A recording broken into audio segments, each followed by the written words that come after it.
নবী যখন প্রথম প্রকাশ্যে দাওয়াত দিলেন, পাহাড়ে চড়ে উঠে সবাইকে ডেকে ডেকে প্রথমবারের মতো সতর্ক করলেন।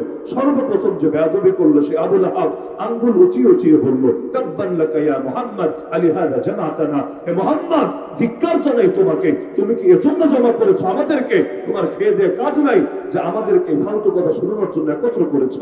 আল্লাহ যে আস্ত সূরা নাজিল করে দিলেন, তাব্বাত ইয়াদা আবি লাহাবি ওয়া তাব। যেই শব্দ দিয়ে সে নবীকে নিন্দা করেছে, একই শব্দ দিয়ে আল্লাহ তাকে খণ্ডন করছে। আরে তুই তোর আঙ্গুল দেখিয়ে, হাত দেখিয়ে কাকে তাব্বান বলছিস রে? আরে মুহাম্মাদের কিছু হবে না, তোর দুটো হাত ধ্বংস হবে। বলতে বলতে সূরা শেষে গিয়ে আল্লাহ জানালেন, সায়াসলা নারান যাতা লাহাবি ওয়া ইমরাতু, শীঘ্রই আবু লাহাব জাহান্নামে যাবে, ওর বউ যার নাম উম্মে জামিল হাম্মালাতুল হাতাব, সেই উম্মে জামিল জাহান্নামে যাবে। তা আবু লাহাব জাহান্নামে যাবে কেন? কারণ আল্লাহ নবীর সাথে বেয়াদবি করেছে। ওর বউ জাহান্নামে যাবে কেন? কারণ ওর বউ এই বেয়াদবকে সাপোর্ট দিয়েছে, শেল্টার দিয়েছে, এবং পরবর্তীতে নিজেও একই পথে হেঁটে আল্লাহ নবীকে হত্যা পর্যন্ত করতে চেয়েছে।